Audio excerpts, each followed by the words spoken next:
I just want to send my love letter for this week to you. So, a film that I have loved, or a movie that I have loved, that came out a few years ago, The Greatest Showman. I think that's what it's called, The Greatest Showman. Anyway, with Hugh Jackman and Zac Efron. I just love that movie, and I was listening to the soundtrack while I was traveling over the weekend, and reminded about this concept of living on purpose or living in our purpose. And there's a Japanese concept called Ikigai.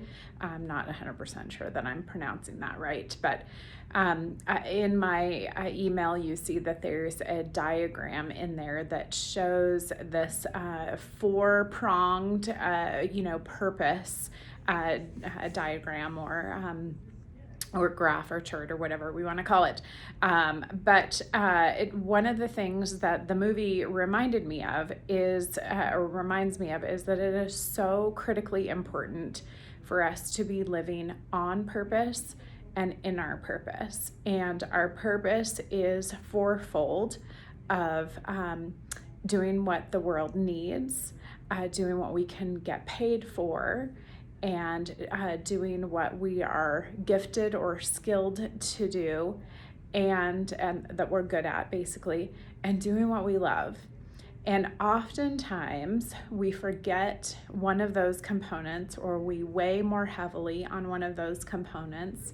And in The Greatest Showman, obviously the story there is that he is, at least initially, weighing so heavily on getting paid, and getting paid well, and making money, and all of that, and everything turns lopsided because he's weighing that too heavily and more heavily than the rest.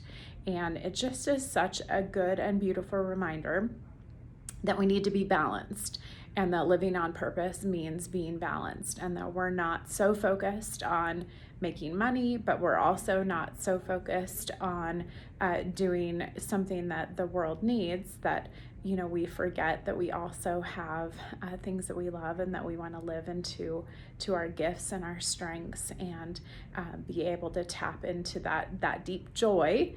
And so I just want y'all to think about that. I think in my career, and I know you have seen it as well, that people who get out of balance and who weigh one of those more heavily than the others definitely end up burnt out, or unfulfilled, or making bad decisions about their career choices, and so on and so forth. So just want you to think about that for yourselves this week, and also to share with those around you that we live on purpose and in our purpose, which is all four of those components, and probably more, but at least those four. So love you all, and hope you have a great rest of your week.